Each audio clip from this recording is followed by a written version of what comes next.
கேள்வி எண் 1. இந்திய விடுதலைப் போராட்ட வரலாற்றில் எந்த ஆண்டு சிறப்புடைய ஆண்டாக கருதப்படுகிறது என ம.பொ. சிவஞானம் குறிப்பிடுகிறார். கி.பி. 1906. கேள்வி எண் 2. காந்தியடிகள் சத்தியாகிரகம் என்ற அறப்போர் முறையை எந்த ஆண்டு தொடங்கி வைத்தார்? கி.பி. 1906. கேள்வி எண் 3. காந்தியடிகள் சத்தியாகிரகம் என்ற அறப்போராட்டத்தை எந்த இடத்தில் தொடங்கினார்? தென்னாப்பிரிக்கா. கேள்வி எண் 4. வ.உ. சிதம்பரனார் ஆங்கிலேயர்களுக்கு எதிராக சுதேசி கப்பல் நிறுவனத்தை தொடங்கிய ஆண்டு எது? கி.பி. 1906. கேள்வி எண் 5. சிலம்பு செல்வர் ம.பொ. சிவஞானம் எந்த ஆண்டு பிறந்தார்? கி.பி. 1906. கேள்வி எண் 6. சிலம்பு செல்வர் ம.பொ. சிவஞானம் எந்த நாளில் பிறந்தார்? ஜூன் 26ஆம் நாள் பிறந்தார். கேள்வி எண் 7. ம.பொ. சிவஞானம் பிறந்த இடம் எது? சால்வான் குப்பம். கேள்வி எண் 8. சால்வான் குப்பம் என்ற பகுதி எந்த வட்டத்தில் உள்ளது? 1000 விளக்கு வட்டம். இந்த வட்டம் சென்னையில் உள்ளது. கேள்வி எண் 9. ம.பொ. சிவஞானத்தின் தந்தையார் பெயர் என்ன? பொன்னுசாமி. கேள்வி எண் 10. ம.பொ. சிவஞானத்தின் தாயார் பெயர் என்ன? சிவகாமி. கேள்வி எண் 11. ம.பொ. சிவஞானத்தின் இயற்பெயர் என்ன? ஞானப்பிரகாசம். கேள்வி எண் 12. ம.பொ. சிவஞானத்திற்கு சிவஞானி என்று பெயர் வைத்தவர் யார்? சரபையர் என்ற முதியவர். கேள்வி எண் 13. சிவஞானி என்னும் பெயர் பிற்காலத்தில் என்ன பெயராக மாற்றம் அடைந்தது? சிவஞானம். கேள்வி எண் 14. வறுமையின் காரணமாக ம.பொ.சியின் பள்ளி படிப்பு எந்த வகுப்போடு நிறுத்தப்பட்டது? 3ஆம் வகுப்பு. கேள்வி எண் 15. ம.பொ.சிக்கு இலக்கண பயிற்சிக்கான பாடங்களாக அமைந்தவை எது? அவரின் அம்மா பயிற்றுவித்த பாக்கள். கேள்வி எண் 16. ம.பொ.சியின் அன்னையார் எந்த அம்மானை பாடல்களை பாடுவார்? அல்லி அரசாணி மாலை, பவளக்கொடி மாலை. கேள்வி எண் 17. சந்த நயத்தோடும் எதுகை மோனையோடும் உள்ள அம்மானை பாடல்களை அடிக்கடி பாடி பிள்ளை பருவத்தில் இலக்கிய அறிவை வளர்த்து கொண்டவர் யார்? ம.பொ. சிவஞானம். கேள்வி எண் 18. ம.பொ.சி எந்த பாடல்களை தானாகவே விரும்பி படித்து மனனம் செய்தார்? சித்தர் பாடல்கள். கேள்வி எண் 19. சொற்பொழிவுகளை கேட்பதன் மூலமாக இலக்கிய அறிவை பெற்றவர் யார்? ம.பொ. சிவஞானம்.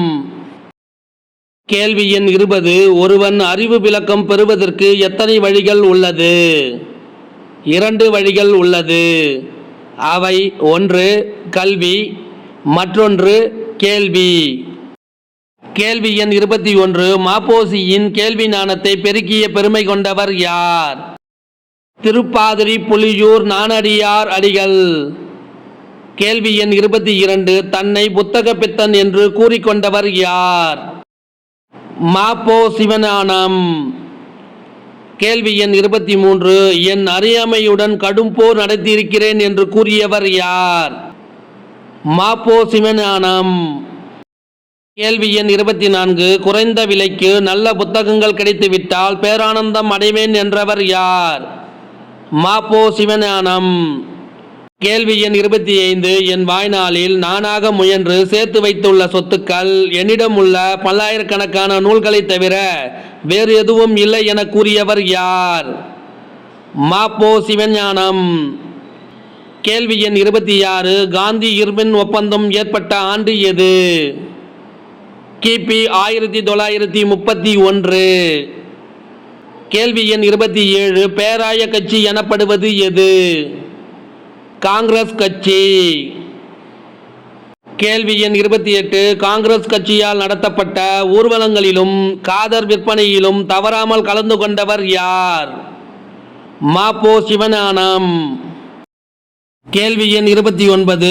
30/9/1932 அன்று தமிழா துள்ளி எழு என்ற தலைப்புடைய துண்டு அறிக்கையை கடற்கரையில் மக்களுக்கு வழங்கியதற்காக 6 மாத காலம் சிறையில் அடைக்கப்பட்டவர் யார்? மாப்போ சிவஞானம். கேள்வி எண் 30. இந்தியாவை விட்டு வெள்ளையனே வெளியேறு என்ற தீர்மானத்தை இந்திய பேராய கட்சி நிறைவேற்றிய நாள் எது?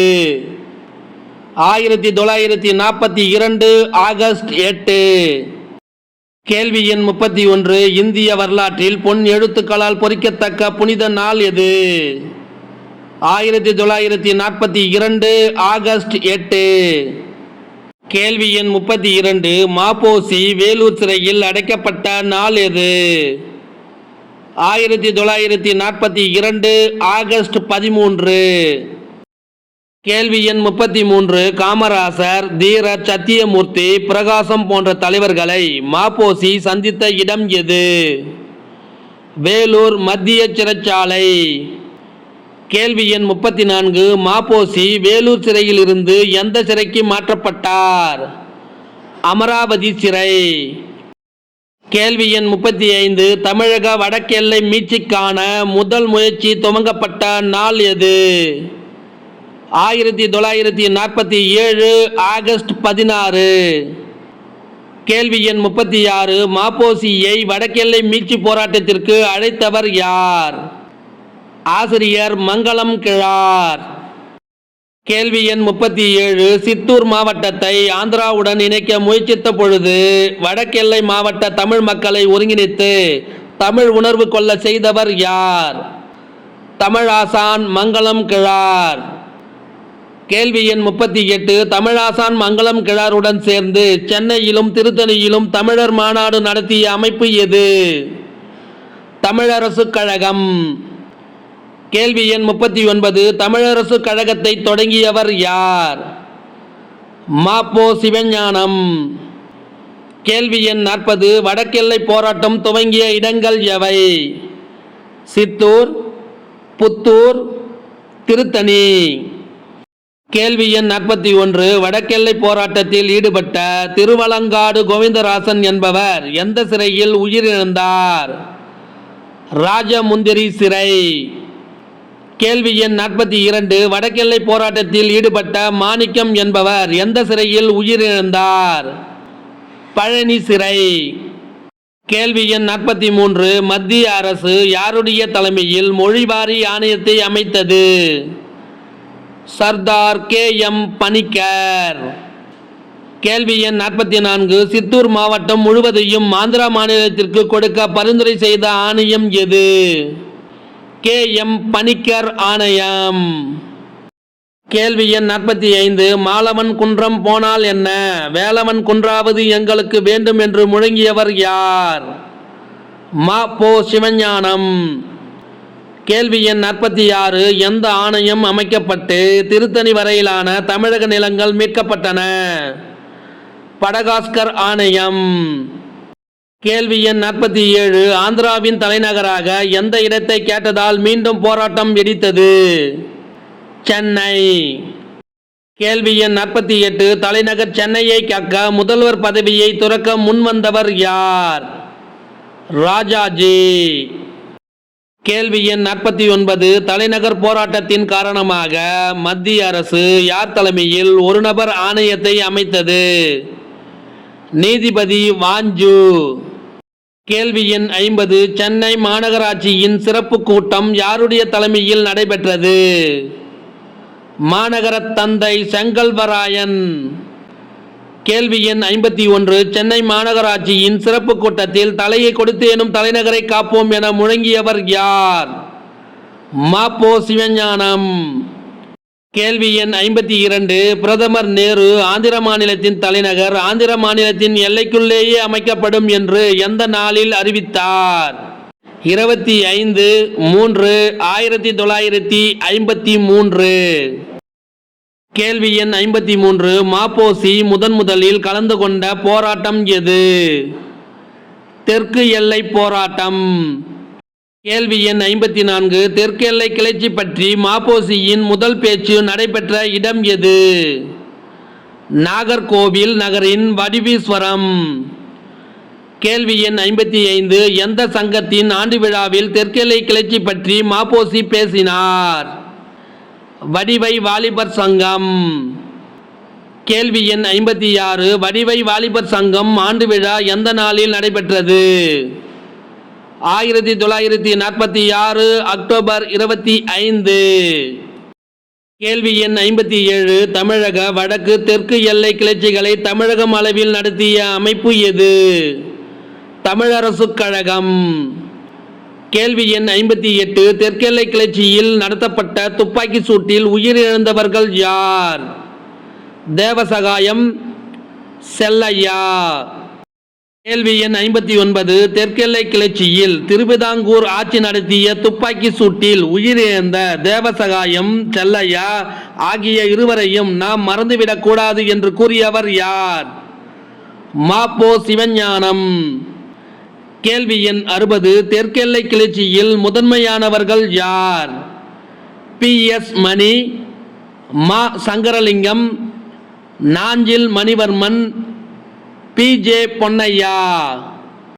கேள்வி எண் 61. யாருடைய வருகைக்கு பிறகு தெற்கு எல்லை போராட்டம் வலுப்பெற்றது? Marshal A Nesamani.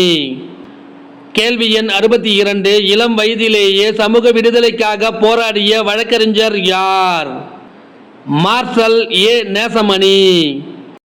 கேள்வி எண் 63. நாகர்கோவில் நகர்மன்ற தலைவராகவும் சட்டமன்ற உறுப்பினராகவும் நாடாளுமன்ற உறுப்பினராகவும் பணியாற்றியவர் யார்? Marshal A Nesamani. கேள்வி எண் 64. குமரி மாவட்ட போராட்டத்தை முன்னெடுத்து சென்றவர் யார்? Marshal A Nesamani. கேள்வி எண் 65. எந்த நாளில் கன்னியாகுமரி மாவட்டம் தமிழ்நாட்டுடன் இணைத்து தமிழகத்தின் தெற்கு எல்லையாக மாறியது? 1956 நவம்பர் 1. கேள்வி எண் 66. யாருடைய நினைவை போற்றும் வகையில் தமிழக அரசு நாகர்கோவிலில் சிலையோடு மணிமண்டபமும் அமைத்து உள்ளது? Marshal A Nesamani. கேள்வி எண் 67. நீலகிரியின் கூடலூர், உதகைமண்டலம் ஆகிய பகுதிகளை கேரளாவுடன் இணைக்க வேண்டும் என கேரளா சார்பில் எந்த ஆணையத்திடம் விண்ணப்பம் அளிக்கப்பட்டது? பசல் அலி ஆணையம். கேள்வி எண் 68. பசல் அலி ஆணையத்தின் பரிந்துரை எந்த நாளில் வெளியானது? 1955 அக்டோபர் 10. கேள்வி எண் 69. பசல் அலி ஆணையத்தின் பரிந்துரையின்படி எந்த பகுதிகள் தமிழகத்துடன் சேர்க்கப்பட்டன? கல்குளம், விளவங்கோடு, தோவானை, அகத்தீஸ்வரம், செங்கோட்டை. கேள்வி எண் 70. பசல் அலி ஆணையத்தின் பரிந்துரையின்படி எந்த பகுதிகள் கேரளாவுடன் இணைக்கப்பட்டன? தேவிகுளம், பீர்மேடு. கேள்வி எண் 71. தமிழகத்தின் வடக்கு எல்லை வேங்கடமலை, தெற்கு எல்லை குமரிமுனை என கூறும் சங்க இலக்கிய நூல்கள் எவை? புறநானூறு, சிலப்பதிகாரம். கேள்வி எண் 72. வேங்கடமலை, குமரிமுனை ஆகிய தெய்வீக எல்லைகளை ஓரளவேனும் தமிழகம் திரும்ப பெற்றது என்பதே என் வாழ்நாள் மகிழ்ச்சியாகும் என கூறியவர் யார்? மாப்போ சிவஞானம். கேள்வி எண் 73. இந்திய தேசிய ஒருமைப்பாட்டிற்கு கேடு இல்லாத வகையில் தமிழினத்தை ஒன்றுபடுத்த எடுத்துக்கொண்ட முயற்சிக்கு பயன்படக்கூடிய ஓர் இலக்கியம் தமிழில் உண்டென்றால் அது சிலப்பதிகாரத்தை தவிர வேறில்லை என்று உறுதியாக கூறியவர் யார்? மாப்போ சிவஞானம். கேள்வி எண் 74. தமிழினத்தின் பொது சொத்து என மாப்போசி குறிப்பிடும் நூல் எது? சிலப்பதிகாரம். கேள்வி எண் 75. தமிழகத்தின் பட்டு தொட்டி எங்கும் சிலப்பதிகார மாநாடுகள் நடத்தியவர் யார்? மாப்போ சிவஞானம். கேள்வி எண் 76. தமிழகத்தை ஒன்றுபடுத்த மாப்போசி பயன்படுத்திய இலக்கியம் எது? சிலப்பதிகாரம். கேள்வி எண் 77. எனது போராட்டம் எனும் தன் வரலாற்று நூலை எழுதியவர் யார்? மாப்போ சிவஞானம். கேள்வி எண் 78. சிலம்பு செல்வர் என்று போற்றப்படுபவர் யார்? மா.பொ. சிவஞானம். கேள்வி எண் 79. ம.பொ.சி. எந்த ஆண்டு முதல் எந்த ஆண்டு வரை சட்டமன்ற மேலவை உறுப்பினராக பணியாற்றினார்? 1952 முதல் 1954 வரை.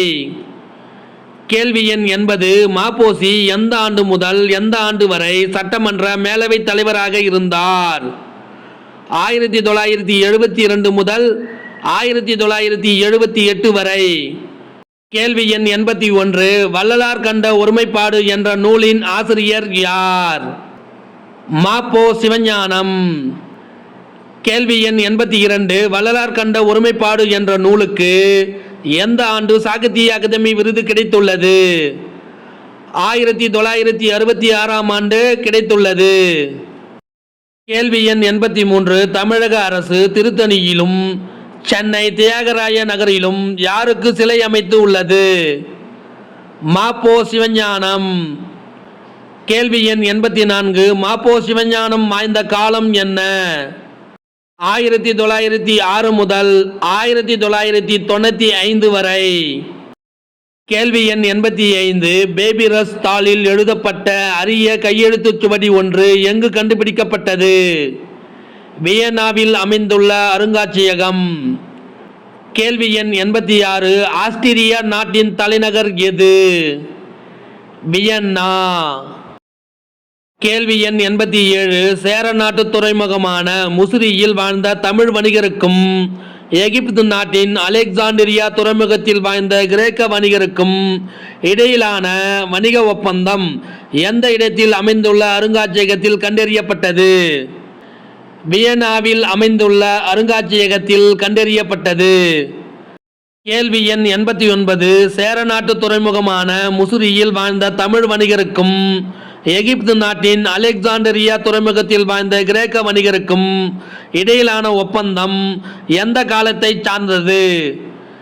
கிபி 12ஆம் நூற்றாண்டின் இடைப்பட்ட காலத்தை சார்ந்தது. இந்த வினாவிடை உங்களுக்கு பிடிச்சிருந்தா சின்னதா ஒரு லைக் பண்ண மறக்காதீங்க. தேங்க்யூ.